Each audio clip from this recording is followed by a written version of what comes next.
Alderman Burgess, Yes. Alderman Painter, Yes. Alderman Schmidt, Yes. Alderman Black, Alderman Hallman. Yes. Okay. And then, oh, there, okay. We do have, under public comment, we have one person signed up for public comment. And just to clarify, for public comment, you have up to 3 minutes. We don't respond. If you do want back and forth, you're certainly welcome to come to my mayor's open house, or we have a town hall meeting tomorrow. We had one last week. We have a series of them, but the mayor's open houses are every Friday before a Monday city council meeting, and then we can come back and forth and possibly directly solve problems. At this point, though, public comment is limited to 3 minutes a person, and we have one person, Angie Scott, if you'd come forward. Thank you.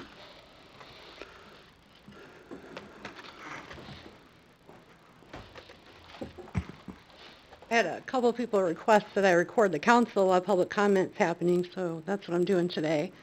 I'm just here to ask you not to break the law this evening. There was a violation on August 28th, a violation of state law. I've emailed all of you about it. I've asked at a mayor's town hall meeting. I didn't receive an answer. In fact, I was attacked, or the subject was tried to be changed to make it something that it wasn't. So I'm still waiting for an answer. If that answer doesn't come, I guess we'll have to go through the courts, which is nice for the citizens to have to go through the courts since they don't have the money or the attorneys that the council has. But it seems to be the only way that we can get heard is to go through a court of law. There was a legal violation in the vote that happened on August 26th. If you look at Illinois state law, you'll see what that violation was. Those of you that voted, you broke the law. You also broke the law when you did your oaths. The majority of you, not all of you, but the majority of you. You broke the law. And so when you tell me I have 3 minutes to come up here and speak, and I put this in an email to all of you, is that a law? Do I have to abide by that law? Are laws only for the citizens of this town, or are they for council as well? Because it seems to me there's a lot of things going on that aren't legal. And they're not being done by the citizens, they're being done by the council. Terry, you talk about there's no responding during public comment, but you have responded during public comment. You've responded when someone has read an ordinance to you. Unfortunately, you get to break the rules. If there are any real rules, because apparently there aren't. Things that are illegal are done by this council, and no one is paying attention because you make it emotional and you make it about, oh, it's this group of people being attacked or this group of people being attacked, when in fact, none of that's true. We're just asking you, the council, all of you, to abide by the same laws that you're asking us to abide by. And if you can't do that, maybe you shouldn't be here.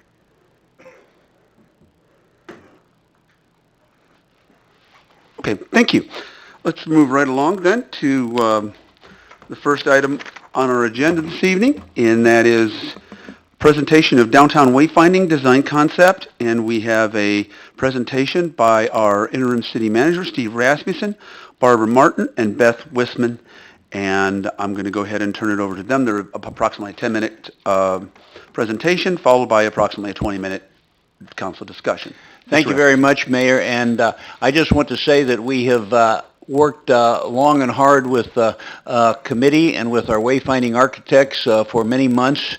We also have received a great deal of public comment about this, and the chairman of that committee is Beth Wisman. I'm going to ask her to come forward to the podium now and introduce the subject.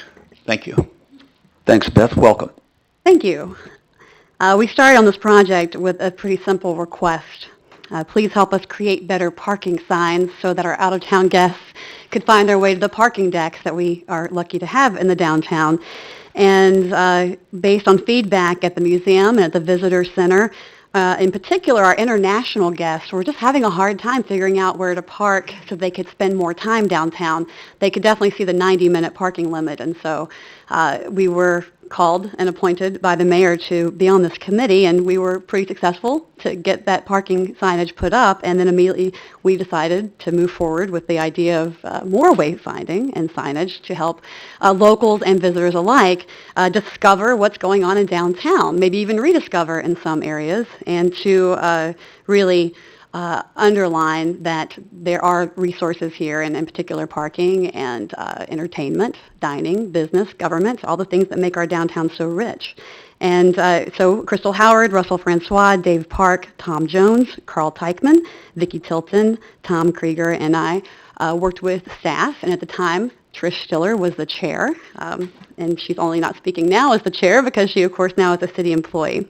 So we went through the public bid process, and we had a lot of companies who put in for this bid and this design project, and KMA was the company that we went with because they really seemed to get what it was that we were looking for, and were pretty tough on their assessment of our entry points into downtown, what we did not have, but also they had the vision of what they hoped and what we hoped to see.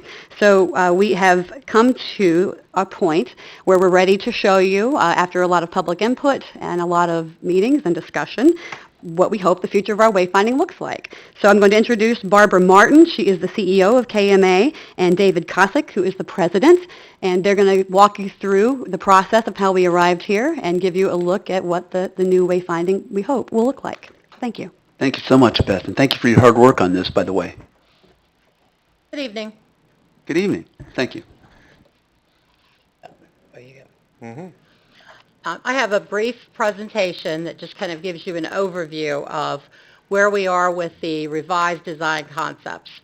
Part of our goal, of course, was community input with the second round, as well as what was the context that these designs should take on, and also, is it a historic value that we want to have that would complement the community, looking at things like colors, fonts, details, and how they relate to the architecture of the city. We had three different options that were presented to the public. One was the Art Deco concept that had been seen previously without a tagline on it. The second was a historic option in the teal or kind of the greenish blue color. And then the third was that same option that was historic in nature, but it was more in a rust color palette. There were several locations that the staff and the committee were kind enough to place options for us throughout the community. One was at City Hall, at the museum, at the university, the Snyder Company, and the Monroe Center. Of those locations, we had presentation boards, and that was where the public was able to give their input, provide us with a voting scale on which concept was preferred, and their color preferences. So overwhelmingly, out of 100%, 84% selected the historic or more traditional look for the design, as opposed to the previous one, which was only receiving 16%. Then there was the question of which color palette would be preferred. So we did have a split on this, but nevertheless, the majority selected the teal option, or kind of that historic blue, 65% to 35% with regard to that color palette. So the first sign type that I wanted to review with you that was on the presentation boards is the major gateway arch.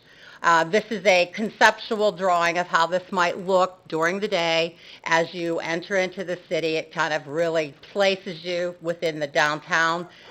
We looked at things like utilizing brick, which was something that the public wanted to see, that was really more contextual with the downtown architecture. So this arch kind of really grandly provides you a sense of place and would pull you into that area of town. This is an illumination or an evening rendering of this and how this might look. So the intent of this is that the lettering would all be white illumination, and then you see a subtle halo that goes around the entire sign near the black border. That would be just kind of a very soft light, but still provide wash onto that teal color so that you would get some illumination in the evening. The secondary gateways are the smaller areas where we would have less right-of-way or spacing. So there's two sign types shown on this slide. The one on the left would be found along any other entrance road that wasn't that major or prominent, but nevertheless, it would be very visible. So we have the image on the left. Again, you see commonalities in materials, how the kind of the Victorian traditional posts look, and that kind of stamp with the curved top and sides that then reflects back to the archway, and then you'll see in the wayfinding signage as well. For the sign on the right would be an LED or an electronic message display board, typical, say, in front of this building. So it would provide you with an opportunity to put up messaging, council meetings, those sorts of things. Then we get into wayfinding, which was really, as Beth said, the key to how this program really started for you. And that then goes into a whole different sign family. These become the wayfinding directionals for vehicular traffic and pedestrian traffic, but provide you with input on primary destinations to really try to circulate particularly tourists or those who aren't familiar with the community to and from different destinations. So we have a variety of sign types. You may have a single panel wayfinding sign like you see on the right, or you could have a double panel depending on how many messages or what the decision point is and how many directions you would have to go. We are bound by the Manual for Uniform Traffic Control Devices, which is a federal mandated law on font and arrow placement. So you'll see that looks a little different from the fonts that we used on the gateway signs, but nevertheless, this is what the code mandates, so that's why you're seeing a change in that particular style. We'd also look at parking signs, and then for more of a pedestrian orientation, smaller tag signs that would also then be able to either be placed on a pole at a lower level if you're viewing it as a pedestrian, and then it acts as an accent like on the left side where you have the double panels, just reinstating the downtown Bloomington. Then with a photoshopped image, this would give you an idea of the scale of one of the wayfinding signs and also what the placement would be with regard to traffic flow. The signs are high enough up to allow for head clearance. They meet code requirements with right-of-ways and setbacks. And then they also then provide for visibility so that if you're in a van or a large truck, it's not going to block individuals who are in a smaller car from being able to read them. So that elevation also helps them with visibility. The cap height is also dictated by the federal government for city community signage. So we have minimum standards for how large the type can be. And what that then does is limit the amount of messages that each sign panel can have. So with that, we have a full-scale mock-up of one of the wayfinding signs. I think it might help actually convey what it is that we're looking at. It's going to seem extremely large to you in here, but when you saw that rendering of the Photoshop, it gives you a little different feel. But this is a little easier for people to comprehend. Sometimes they don't always understand scale and drawings. So hopefully that will be of an advantage to you if you have any questions with regard to how that looks. One of the things about this mock-up, it is weather tight, so you could actually mount it outside for a week or so and take a look at how it feels in your environment. So it actually can be used with regard to that particular intersection and location. And with that, if you have any questions, or would like to open it up to any discussion that you might have with regard to the sign program. Questions? Alderwoman Schmidt. I like this very much. Thank you for all the work that you've all put into this. So I'm going to ask my question that it's water that I've carried for Russell Francois now for years, which is, could we please consider the Gaudy type font since he's from Bloomington? It's a beautiful type font. Well, as far as the gateway sign, I think we looked at it in the other concepts. As I said before, we can't on any of the wayfinding signage because of code, but we can take a look at it and let that be at your discretion. It's just, because it is a beautiful and it's a universal font and we own him, Mm-hmm. I like the idea. Yeah, because I think currently what we're using is copper plate, so we can take a look at it and I'll provide Beth with those drawings and be glad. 30 fonts, so you might be surprised, this might actually be one of it. Well, that's true. You did 130? Yeah, check with Russell. Oh my gosh, wow. He created 130 fonts. We're working on it. Frank Gowdy. Okay.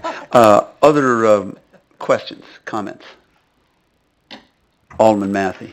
I would just say that these make me happy even if I did vote for the rust color. Because this is, as somebody who's been downtown for so many years with the business, the amount of questions that we have answered for people who are lost wandering around downtown trying to figure things out, this will solve a lot of problems. Of course, the giant piece for parking solved a lot of problems at the same time. Where we started from, that was the huge problem, but this will solve many issues I think that we have. Just as a random aside for people, this is not for people who live in town. This is for people who don't live in town, right? And just to give you an example of that, a lady came into my store last week, and she was in town from Alabama to see that Kenny Rogers concert. So we have visitors coming to Bloomington who don't know where things are, and this is for them. So. Right. I did have somebody kind of in the reverse direction say, why are you doing this? Any damn fool knows where the BCPA is. So, but by and large, it's not for those of us who are necessarily here who know where these landmarks are. It is for people, especially Route 66 traffic and others that we want to come downtown, or if they're coming for Kenny Rogers or whatever other event we might have. Well, the Mike Birbiglia show on Saturday was completely sold out, and there were people I was talking to that were from all over Illinois. So people drove for 2 or 3 hours to get to that show, and that's where these signs come in handy, is right there. Right. And certainly if you go through most any city, you have signs like any city of our size, or Springfield. You've got lots of monuments. Even if you've been there many times, you still have signs that direct you to monuments or to places and locations. And I'm sure Crystal Howard for Convention Visitors Bureau can tell you that signage is probably at least a fairly important thing. But City Manager, Thank you. Interim City Manager, not Hills, sorry, Rasmussen, excuse me. Old habits die hard, I know. Thank you very much, Mayor. I just wanted to say that this is for information now, but we will put it on the agenda to vote next week. That way, you have a week to get some comment back by anyone you wanted, and so we're not asking you to make a decision tonight. We'll put it on the regular agenda for next week. Alderwoman Miller-Wambwe. Okay, thank you. I want to ask a question about the color. I know there are some who have suggested that, the city of Bloomington, colors are red, and why not use red? And I'm not arguing with this color. I'm just asking a question because it's been asked. We had looked at our original concepts prior to the one that ended up being silver. We explored some other colors like red just to kind of keep that continuity. But red is really kind of a glaring color when you use it in a large amount. So that's why if you looked at the two options that we provided under the historic context, we actually wanted to play off of that, but we added a color that was a little bit less intense. So it was more of the rust color palette. But still, that wasn't favored by the populace. They preferred kind of the green and the teal scheme, which does have a historic venue to it. I mean, there's a value to it. If you go back, even your Lincoln signage that's located, the historic markers, they utilize like a lighter shade of teal that's kind of faded, but it still relates to that. And that is also a very complementary color with brick, and you have a lot of brick. So it stands out a little bit more than what red might be. Red is very intense. So that was kind of the idea behind that. Other questions? Seeing none, thank you so much. Oh, I'm sorry, Steve. Thank you very much, Mayor. I would just like to recognize the members of the committee who are all here, who have spent many, many Tuesday mornings at 8 o'clock in the morning talking about it. Thank you all. Will you all raise your hand, please, for us? Actually, would you stand up? Thank you very much. Thank you so much. Thanks for your hard work. Thanks. And thank you. All right, thank you all. Appreciate that. Okay. We move right along, to presentation discussion of employee satisfaction survey results. We start out with a brief presentation by Dr. Lust from Illinois State University and Nicole Albertson, our Human Resources Director, about 15 minutes and about a 15-minute council discussion. And thank you, Nicole, and welcome back, Dr. Lust.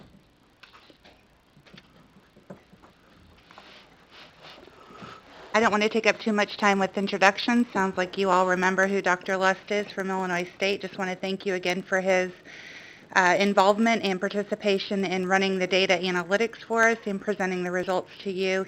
They do this free of charge, and they use the data in their graduate program for their classes to run their analytics. And so we really greatly value the partnership we have. Now, I will say publicly, can I? Sure. That he is retiring. Yeah, I'm retired. Which I'm makes old. me very sad I'm because old and I'm going. I have worked with Dr. Lust for 15 years, and so hopefully we will have somebody at ISU that can take the reins over after he leaves for us. But I will remind you, this is our second overall employee satisfaction survey, so he will talk to you a little bit about how it compares to the results that we saw the first time around. Thank you again, Dr. Lust. Appreciate all your work. Oh, sure. Yeah, 8 years at Wesleyan and 30 years at ISU is enough, so I'm pulling the plug in May. Anyway, what we did was very similar to the process we used in the fall of 2015. If you remember at that time, we sent the survey out to all employees. We used an online survey instrument that we've got at ISU, Qualtrics, to collect the data. Qualtrics is so easy. It is an online platform. You can use a phone, you can use a tablet, you can use a laptop, any way you want to access it. We just send out a link, people hit the link, and away you go. So it's a very easy kind of a process. What we had in 2015 was about a 33% response rate. At that time, we noted two things. We said that we wanted to go ahead and take a look at the survey again in 2 years so we could get a baseline developed. And we also said that it would probably make sense to go ahead and split out the seasonal employees from the full-time employees. Gives us a little bit better look at response rates, those types of things. So we followed our own recommendations, and in fact, that was what we did. So we did seasonal employees beginning of September. That went out to 405 folks. Obviously, September, we probably lost some of the summer folks who had gone back to school or whatever, but we got about a 20% response rate from that group, and then followed up at the end of September and beginning of October with the full-time employees and got about a 31% response rate there. Surveys were very, very similar. So it allows us to potentially make a lot of different comparisons. Nicole and I talked about the fact that we could have done this in about a 4-hour presentation. I'm giving a final at 7, so it's not going to be 4 hours, about 10 more minutes. But a lot of different ways to look at the data. We're starting to get enough compiled now that we can make some comparisons. We purposely left the surveys the same. We changed one question from the 2015 survey. There was a summary question that was a little bit confusing, so we reworded that. The only other change was the seasonal employees don't have benefits, so we didn't ask them about benefits. Okay, but other than that, we allowed for good comparison across the surveys there. They were virtually the same. So, what we did first was to take a look at changes from the 2015 survey. We wanted to see areas that moved. In presenting it, the way I showed everything, 2015 first, then 2017 full-time employees, and then 2017 seasonal employees. So the order is always the same there. Good news is we had an awful lot of areas that were strong in 15 and stayed strong. Had several questions in the communication section. the commitment to the city to make things better, strong down the line. Folks felt like their work was important. Again, very strong in 15, strong down the line here. If people had issues, they knew where to go with it, which is one of the questions that I think is real important. I do surveys like this with a lot of different organizations, and I don't always get this kind of a result. So that's one of the areas that I think is real important for you. People are treated with respect and appreciation. Again, real strong across all the groups. Our second group of questions looked at supervision and some training issues. Folks were very much willing to report problems to the supervisor. We see very strong trust in the immediate supervisor. People were comfortable bringing up changes, those types of things. And job duties were pretty clearly defined for all the groups. So there were some few questions in there that were a little bit problematic that we'll get to, but generally that section was real strong. Wellness and safety last time out was quite strong, and again that same pattern held. Folks felt like they had the equipment they needed to work safely. Supervisors promoted wellness and safety at work. Employees had the perception that their managers cared about their safety.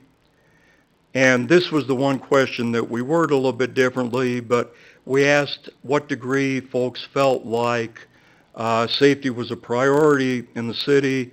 And you see that we had very few, only 35 full-time folks said it was a low or very low priority, and only 2 of the seasonal employees said it was a low priority. So that I thought was a real strong result here. Finally, Section 5, we took a look again at pay and benefits. As a reminder, anytime you're looking at pay satisfaction, typically you're looking at 4 different areas. Pay level, the pay itself, raises, how those are handled, benefits, and then a number of other structural or administrative types of areas like communication, those kinds of things. Again, same result that we had last time out. The benefits were far and away the most positive area in this part of the survey. Now again, we didn't ask seasonal employees about benefits, so this is just the 2015 with the full-time employees, but sick leave was viewed positively, vacation pay viewed positively. If I could just ask here, you did ask the seasonal employees, though, last time about benefits. Was that included? They were... Because the N is considerably higher in each of these. It was in the survey, but we told folks that if it didn't apply, to just leave the question blank. Well, although it seems like some of them would have, because each one of these have considerably more people. Yeah. Yeah. Okay. Thank you. Sure. Pretty good support in terms of the network of doctors and overall concern with the health benefits. So generally, we saw a real pretty strong pattern of similar strong results. We did have a couple questions that slipped from 2015. I feel like I'm kept informed with the city. While that was kind of a neutral question in 15, it shifted to being a little bit more negative there. The overall question, we put a summary question at the end of each of the sections. Overall, I'm satisfied with communication in the city. Again, that was a little bit negative, but it shifted more negative. Not for everybody, though, right? Seasonal employees were fairly positive with the information that they were receiving. which was kind of interesting. In the supervisor section, conflicts get resolved promptly and appropriately. Obviously, that's a loaded question because appropriate for one person is going to be very different for another, but the point is it went from a pretty neutral response to a little bit more negative here. But again, not for the seasonal employees. Seasonal employees felt like things were being handled pretty quickly there. So that was kind of interesting. And we saw that same pattern. There were some questions that were kind of neutral that the seasonal employees were pretty positive on. This was the means, just the arithmetic average. So my department head is good at providing support. Seasonals were very positive there. Overall, I'm satisfied with supervision, kind of neutral for everybody else, but the seasonals were very positive. Section 3, which was pretty neutral in both the 15 and 17 surveys, the seasonal employees were more positive down the line. So, a couple things to think about. Honestly, if we hadn't said 2 years ago that we were going to do it now, I wouldn't have done a survey this fall. You all had 8 contracts that you negotiated in spring. I think there's still a couple that are pending. So if you wanted positive results, we put it to about the most severe test that we could have. So the fact that you did get a lot of positive results, I think speaks strongly to the commitment of employees. But usually coming out of a heavy season of negotiation, you're not going to have a lot of happy feelings going on, and I didn't see a lot of carryover from that situation. We did talk to a couple groups already. Nicole and I met with the employee council for a couple hours before Thanksgiving. We talked to them about the response rates running around 30%, and they had some good ideas on things that could happen to try to increase that.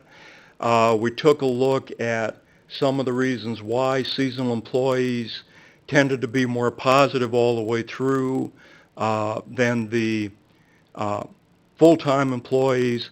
And then we did look at 8 or 10 questions that had lower response rates, or not, excuse me, more negative response rates. They had some good ideas, so we've put together kind of a priority list of actions that Nicole's going to work with in spring to see if we can bring up some of those negative areas. So that was, I think, a real positive meeting. We did also meet with the directors for about an hour and a half, talked about their different areas, and they had some good ideas also. So these results are already out. We've gotten some input on them, and things are moving ahead.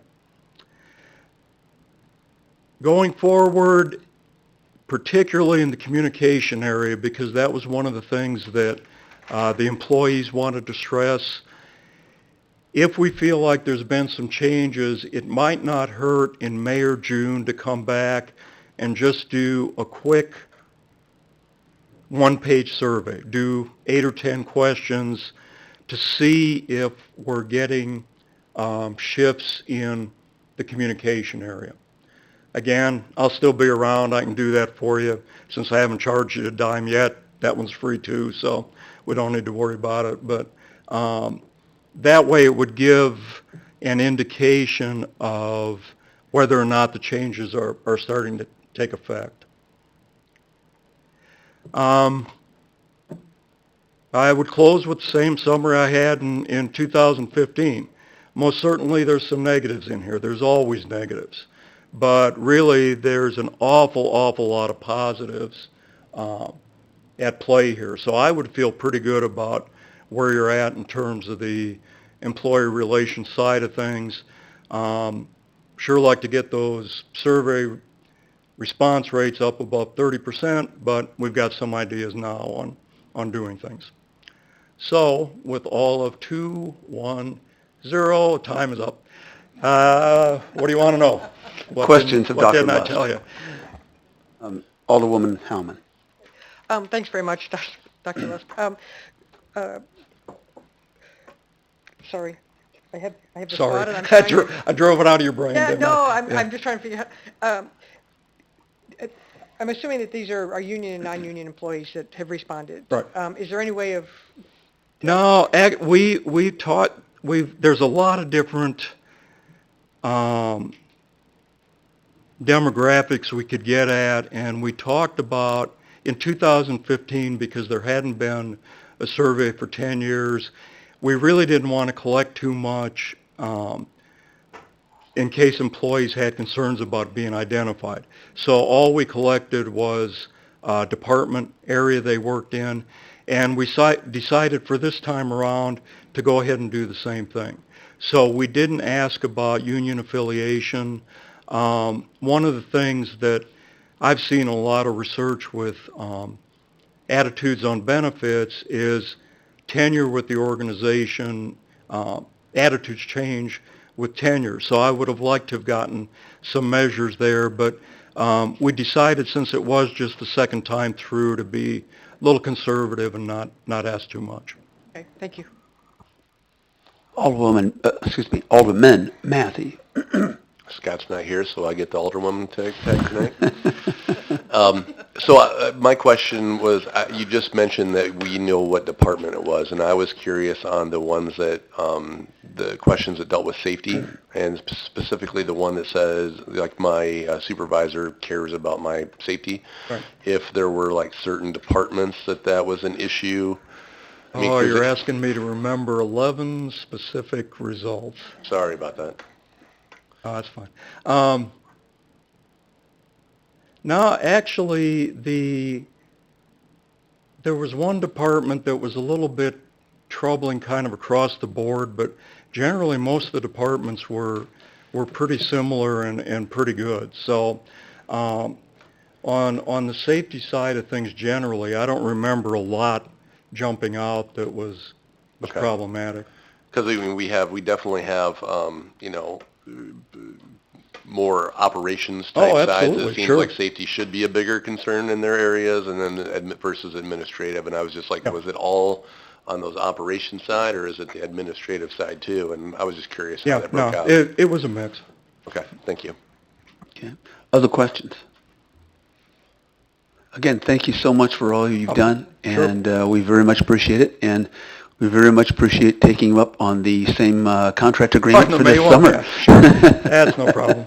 Thank you, Dr. Lust. Thank you. Take care. Okay. Wow, we are under budget. This is amazing. At this point, is there a motion to adjourn? So moved. Moved by Alderwoman Howman. Is there a second? Second. Second by Alderwoman Bray. All in favor, signify by saying aye. Aye. Okay, we will meet in 37 minutes. Wow. Yeah, he's in Mexico, I think.